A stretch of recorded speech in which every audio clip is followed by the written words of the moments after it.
Olá, viajantes! Este é o podcast do blog de viagens Mari pelo Mundo. Eu sou a Andrea e junto com a Mari e a Ana Paula criamos o blog para falar sobre tudo que nos inspira, nos faz sonhar e querer viajar cada vez mais. O podcast traz de forma rápida e direta dicas para ajudar o seu planejamento de viagem.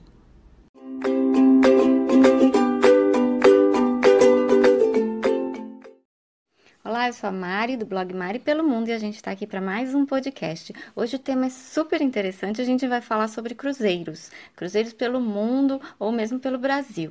E para conversar sobre esse assunto, eu chamei a Carla, porque a Carla, além de trabalhar com isso, ela também tem várias experiências em navios e cruzeiros de diferentes tipos. E eu acho que vai agregar bastante e a gente vai poder ter uma ideia melhor do que é realmente um cruzeiro, tirar algumas dúvidas e poder planejar a próxima viagem. Tem post no blog com vários detalhes práticos também para organizar uma viagem de navio e vamos lá. Oi, Mari, tudo bem? Que prazer estar com você. Para a gente escolher um cruzeiro, Mari, sabe que eu acho que o principal ponto é a gente entender o objetivo, né, da viagem, por que a gente está querendo fazer um cruzeiro. E depois olhar os tipos de cruzeiro que existem no mercado para ver qual que se adapta melhor a esse perfil. Porque uma coisa que eu acho que as pessoas confundem bastante é realmente nesse ponto, né, de entender que os cruzeiros são diferentes. E a gente tem aqui no Brasil um histórico muito de cruzeiros antigos, que são os cruzeiros que chegam aqui no Brasil, e as pessoas acham que os cruzeiros são todos desse tipo, cruzeiros muito grandes, cheios de fila, e não é exatamente assim que funciona, né? São várias as opções. Antes eu achava que só tinha cruzeiros desse tipo, agora a gente já conhece bastante todos os navios, iates, veleiros de rio e de mar, mas eu acho que o filme Titanic marcou bastante a minha vida, e também eu acho que os grandes navios realmente, como você falou, são os que chamam mais atenção, e a gente fica com essa ideia de que o cruzeiro seria sempre desse tipo. E uma dúvida que a maioria das pessoas tem é quanto ao preço, se vale a pena, se não vale. Eu conheço gente que começou a fazer cruzeiro e nunca mais parou, faz um monte, um atrás do outro, todas as férias. E eu conheço gente que também fez e não gostou da experiência. Então, eu queria saber de você, para qual tipo de público o cruzeiro agrada? Você sabe que primeiro você falou sobre achar que só tinha cruzeiro grande antigamente. Eu também tinha essa percepção. Inclusive, eu já fiz 3 cruzeiros, e muitos anos atrás, e tinha essa percepção aí dos cruzeiros grandes, que foram até as experiências que eu vivenciei, né? Então, esse é um ponto. E depois, falando sobre o preço, eu acho que, de novo, tem cruzeiros para todos os bolsos, né? Com todos os perfis, desde cruzeiros mais acessíveis até cruzeiros onde a gente tem toda a gastronomia e os passeios inclusos, que muitas vezes tem um preço relativo um pouco mais alto, mas se a gente fizer a comparação com tudo que está incluso, e se a gente fosse fazer essa viagem por fora, eles efetivamente nem são caros, né? É uma questão de disponibilidade de orçamento de cada pessoa, né? O cruzeiro para a família. Tem gente que faz um cruzeiro e leva os filhos de várias idades. Eu já vi gente que leva filho pequenininho, a partir de 2 anos, 3 anos, mas eu não sei se é uma idade ideal para fazer cruzeiro. Você que já fez vários, você lembra de ter visto criança pequena nos navios? Ah, sim. Sabe por quê, Mari? Eu acho que os navios maiores, eles têm atrações muito dedicadas para crianças. E cada vez mais eles têm esses clubinhos de criança que são segmentados. Então, tem alguns que tem o clubinho para criança pequena, que você deixa a criança lá e tem babás o dia inteiro. Aí depois tem o clubinho para as crianças um pouco mais velhas, né, com essas atividades mais lúdicas e interativas. E aí depois vem aquele clube para os adolescentes, com as atividades mais de aventura, né, porque tem algumas que tem escalada, que tem aquelas tirolesas que passam na piscina. Isso nos cruzeiros grandes. Agora, quando a gente vai para os cruzeiros menores, e tem também um perfil de cruzeiro que são os cruzeiros de expedição, onde as atividades do navio não são o destaque, mas sim o destino em si, onde a pessoa vai. Então, por exemplo, hoje em dia a gente tem expedições que vão para o Alasca. Os barcos pequenos, eles saem do barco principal e vão fazer visitação às geleiras. Galápagos também é uma outra opção. Então, nesse caso, as crianças elas descem para interagir com o ambiente externo, com os animais, né, com a paisagem, com a natureza. Então, é um perfil diferente. Muitas vezes o próprio pai, né, e a mãe tem que entender se aquela criança está preparada para fazer esse tipo de atividade, que tem que respeitar um pouco mais a natureza e os limites, mas sempre é possível. E tem outros cruzeiros que também não são tão preparados para a criança, com atividades assim, tão variadas, mas eles são preparados para a convivência familiar entre pais e filhos. Então, os cruzeiros estão abertos a fazer jantares especiais para as crianças, fazer um menu diferente, porque aquela criança quer conviver com os pais, e esse é o grande barato. O barato não é ficar sozinha fazendo as atividades. Então, de novo, eu acho que é a história da gente entender qual é o perfil do público e de quem está indo, qual é o perfil da criança, qual é o perfil dos pais, o que eles realmente querem, e depois ir atrás desse cruzeiro que seja mais adequado para o perfil. Uma coisa que a gente estava conversando ontem, e você falou que foi a sua experiência, é ter feito um cruzeiro com amigos. E aí os passeios já estão determinados e facilita muito a organização da viagem. Olha, eu fiz 2 vezes cruzeiros com amigos, mas grupos grandes, né? Eu fiz uma vez um cruzeiro de Réveillon, nós éramos em 20 pessoas. E aí é uma maravilha, porque a agenda do cruzeiro é aquela, está definida. Então não fica aquela briga que você imagina 20 pessoas indo para um outro lugar onde a agenda está aberta, aí fica, não quero isso, quero fazer outro passeio. E o restaurante, qual restaurante a gente vai hoje? É muito difícil de coordenar. E no cruzeiro não, a programação está ali, ela está dada. Vai quem quer, né? Você pode se separar ao longo do dia, no final do dia o horário do jantar já está estabelecido, a sua mesa de grupo está reservada, então o jantar é um ponto de encontro do grupo certo. Muitas vezes você tem aquele lanche da tarde, tem algumas atividades. Então, é muito legal porque você está em grupo, mas ao mesmo tempo você pode se separar do grupo, você pode estar apenas com alguns membros do grupo e a coisa flui. Então, a gente fez isso 2 vezes, em 2 ocasiões de Réveillon, e geralmente, quando a gente fala de Réveillon, ainda tem a festa, né, de virada, de final de ano, que é sempre muito animada, divertida. Então, assim, eu super recomendo. Acho que é um programão. Vai com os amigos e volta com os amigos, né? Porque tem muita gente que acaba Exatamente, brigando. volta com os amigos, porque senão esse negócio de viagem com amigo, para você brigar na viagem é uma coisa fácil, né? Uma outra coisa que eu acho legal geralmente, quando tem várias paradas, não precisa ficar trocando de hotel.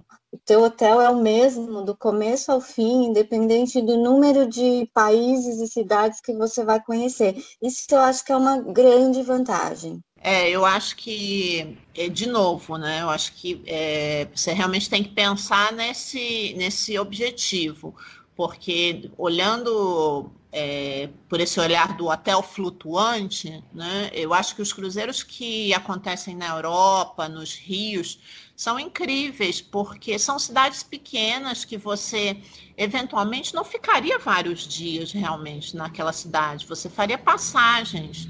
E se você está de carro, por exemplo, você tem que tira as coisas, faz check-in, faz check-out. Então é muito desconfortável.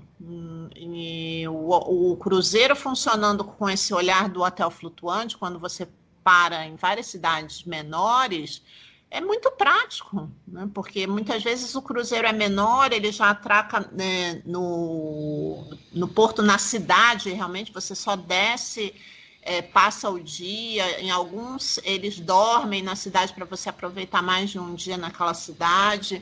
Então, eu acho que é muito interessante para quem quer ter esse olhar de conhecer algumas cidades e ter esse conforto, né? Até para pessoas que realmente não têm esse espírito de faz e desfaz mala, pessoas um pouco mais, não sei, mais velhas, que queiram um pouco mais de conforto. Não gosto de usar essa palavra velha, mas assim, pessoas que queiram mais esse conforto.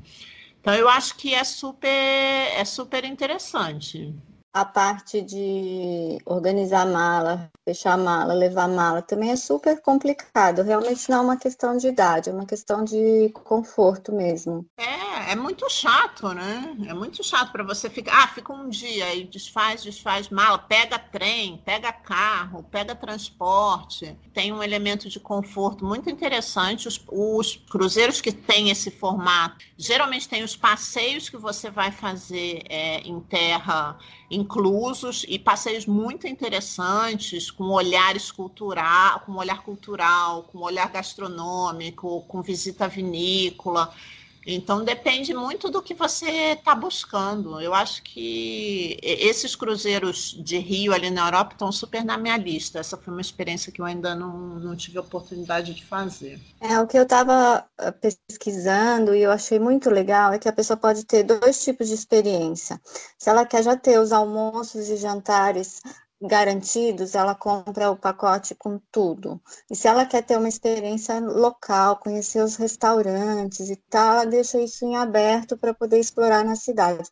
Eu achei legal porque são 2 coisas muito diferentes que ela tem essa opção de fazer, dependendo do cruzeiro que ela escolher. Então, também não é uma coisa super fechada. Eu vou comer só no navio e eu queria comer na cidade. Ou eu vou ter que arranjar um restaurante na cidade e já paguei um monte de coisa no navio. Então, isso eu achei bem legal. Era uma coisa que eu não sabia também dos cruzeiros, essa possibilidade de já comprar com todos os passeios ou escolher os passeios durante a viagem, qual que vai fazer, qual que não vai fazer. E assim, tem uma flexibilidade muito grande, tanto de tamanho do navio, como de opções de serviços, como de destinos, de tudo. Realmente é um mundo os cruzeiros, né? E outra coisa que eu queria te perguntar é quando não vale a pena fazer um cruzeiro? Quando não vale a pena, eu acho que quando você quer de fato emergir numa cidade, numa grande cidade, então realmente isso não vale a pena. Por exemplo, quando eu fui para a Grécia é uma região com vários cruzeiros, né? E eu fiquei em Mykonos, por exemplo, 5 dias, porque eu gosto bastante dessa coisa de ficar e nos restaurantezinhos locais vários dias. Eu queria me perder ali na cidade. Então, talvez fazer um cruzeiro nesse caso não seja uma opção, porque você acaba explorando a cidade, mas não tantos dias, tão profundamente. Então, eu acho que esse é um motivo, assim, você tem que ter essa ideia. E fora isso, não vejo grandes limitações, porque as pessoas falam, porque enjoa. Não é verdade, né? Tem os equipamentos, né? Os navios hoje em dia são cada vez mais modernos, então tem trabalhado muito essa questão da estabilidade. Então, não sei, Quem mais que a gente pode não É uma recomendar? opção para quem realmente enjoa com mais facilidade os cruzeiros de rio, porque são diferentes dos cruzeiros de mar, né? Por exemplo, tem um cruzeiro que é nos rios da França, é diferente, né? A estabilidade num rio entre uma cidade do que em alto mar, né? Então, acho que tem essas diferenças também. Uma coisa que as pessoas às vezes ficam preocupadas, vou ficar presa no navio o tempo inteiro com gente estranha, mas você já fez cruzeiro sozinha e com amigos, né? Qual que é essa diferença? Eu fiz 2 cruzeiros com um grupo, com amigo, e um cruzeiro sozinha. Foi uma opção que eu encontrei, porque na época eu era solteira, e eu fiz uma viagem para os Estados Unidos a trabalho e queria fazer alguma coisa diferente para complementar uns dias que eu tinha disponível. E eu arrisquei e me joguei num cruzeiro sozinha. E um cruzeiro normal, não era um cruzeiro específico para solteiros, eu realmente arrisquei. E foi muito interessante porque no primeiro dia eles fizeram, né, eles mandam aquela programação de atividades, aí eles fizeram um encontro das pessoas que estavam solteiras no navio. E aí foi super bacana, porque logo no começo da viagem não eram muitas pessoas, não vou dizer que é uma coisa assim super comum, até porque não era um cruzeiro temático específico, mas tinham algumas pessoas, e pessoas que estavam dispostas a interagir só, nada relacionado a nenhum tipo de conexão, né, de relacionamento. E foi muito divertido. Eu, assim, adorei, não me arrependi. Foi um cruzeiro de foram 5 dias ali pela região do Caribe e foi, assim, muito bacana, muito bacana. Então, você resolve essa questão da segurança, né, porque muitas vezes as pessoas também têm receio de viajar sozinha porque acham que não é seguro e que não vão ter coragem de sair à noite, talvez não vão ter receio de fazer alguns passeios. Então, o cruzeiro resolve tudo isso, porque você pode sair à noite, tem programação à noite, você pode andar pelo cruzeiro a hora que você quiser, porque é uma coisa segura, a sensação de segurança é total. Você faz amigos, eu também recomendo.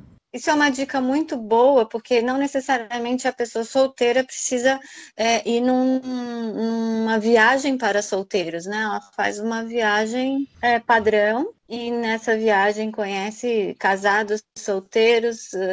Essa questão de segurança realmente é muito bacana, né? Porque você já está ali e tem os cassinos, os nightclubs e os restaurantes e você pode ir em qualquer horário sem medo, né?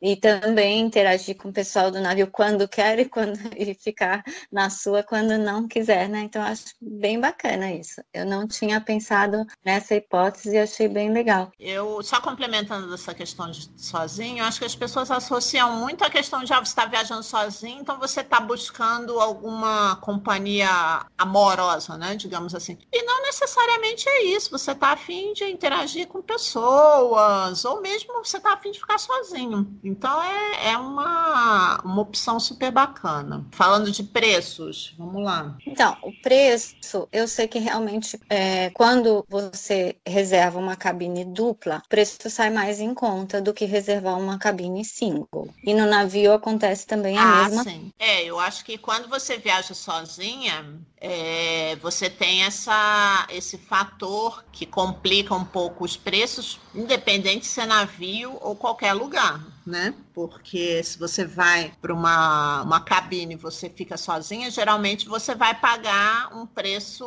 que vai ser um pouquinho maior do que se você estivesse dividindo com 2 pessoas. E isso vale para um hotel também. Realmente o desafio de viajar sozinha com relação a preço é esse, a gente não ter a oportunidade de dividir os custos com outras pessoas, né? Uma outra pergunta para cruzeiros do Brasil, porque você também é de São Paulo, a gente não mora no Porto de Santos. Como que faz essa logística até chegar lá? A gente aqui no Brasil tem uma restrição, né, de números de cruzeiros que passam por aqui, até por uma questão de algumas limitações nos portos que nós temos aqui. Então, muitas vezes, os cruzeiros maiores, eles fazem passagens, não necessariamente eles saem aqui do Brasil, porque em alguns casos, o porto não está nem preparado para receber aquele tipo de navio. Mas as opções que a gente tem aqui saindo de Santos, né? A gente tem alguns pacotes que fazem ponto de encontro para levar até o Porto de Santos, a gente tem algumas coisas no Rio, mas eu acho que muito mais a gente tem opções saindo de outros países, né? Isso é uma questão. Então, tem que montar um pacote junto com a agência que inclua o aéreo, porque geralmente não, acho que 100%, né, os pacotes do cruzeiro em si não contemplam o aéreo. Né? Você tem que pedir para a sua agência fazer essa composição, para você ir até Miami, onde saem vários cruzeiros, as cidades da Europa, onde você pode pegar os cruzeiros fluviais e por aí vai, né? Buenos Aires, a gente tem bastante coisa. O que é bem legal também, porque aí você não é obrigada a ficar a viagem inteira dentro de um navio. Você pode ficar 5 dias, por exemplo, em Paris e pegar um cruzeiro de 3, 4 dias pelos rios da França. Um desses cruzeiros que eu mencionei para você, que a gente fez em grupo, nós pegamos o cruzeiro saindo de Buenos Aires. Então, o grupo foi para Buenos Aires, nós passamos alguns dias antes em Buenos Aires, depois embarcamos de Buenos Aires retornando ao Brasil. Então, assim, foi bem bacana. A gente veio de Buenos Aires, parou em Punta del Este e depois desembarcou aqui em São Paulo. Para encerrar esse podcast, eu vou deixar todos os links dos posts que a gente tem nos blogs sobre viajar de cruzeiros pelo Brasil e pelo mundo. Também quem tiver alguma dúvida, entre em contato, fala comigo, fala com a Carla, a gente passa a mensagem para poder planejar uma primeira viagem de navio, ou uma segunda, uma terceira. Aí tem um que é sucesso, é um cruzeiro volta ao mundo, são vários meses, inclusive. E eu achei que era uma coisa assim, então, quem faz isso? E na verdade eu escutei que 2020 já está cheio. Então, quem quiser planejar uma viagem volta ao mundo 2021, já tem que começar a se preparar. Não, porque você falou um ponto interessante, né? Dessa questão da antecedência de planejamento, porque os cruzeiros, eles são vendidos para o mundo todo, né? Então, as companhias de cruzeiro têm os roteiros de cruzeiro e eles são comercializados para o mundo todo. Então, realmente, são produtos que lotam muito rápido, é muito interessante. Se você for buscar um cruzeiro, quero fazer um cruzeiro mês que vem, você não acha. Então, são viagens que você idealmente tem que planejar com 6 meses, até com 1 ano de antecedência, porque o próprio americano que viaja bastante de cruzeiro, ele tem esse hábito de fazer as viagens muito planejadas. E esse exemplo da volta ao mundo é uma loucura, né? Porque realmente você imaginar que uma viagem volta ao mundo para daqui a quase 2 anos, né, já está esgotada, é realmente muito interessante. Então, fica essa máxima aí do planejamento, que não só a gente consegue ofertas, né, porque surgem algumas promoções, os navios fazem sempre promoções interessantes, quanto a gente consegue lugar efetivamente, né? É verdade. Bom, Carla, muito obrigada por compartilhar suas experiências com a gente, todas essas informações super úteis para quem quer planejar. E eu acho que a gente volta a conversar sobre esse tema, porque são várias as opções, eu acho que a gente pode falar um pouquinho de cada uma delas num próximo podcast. Obrigada, Carla. Obrigada, Mari, prazer. E vamos fazer um outro para a gente falar mais. Espero que vocês tenham gostado. Assine o feed no seu agregador ou no Spotify e acompanhe mais dicas no blog, pois todo dia tem post novo. Estamos também em todas as redes. Siga nosso Instagram, maripelomundo.blog, ou no Facebook, Twitter, Pinterest e YouTube como Mari Pelo Mundo. Para entrar em contato, mande um e-mail para contato@maripelomundo.com.br. Mande a sua sugestão. Até a próxima!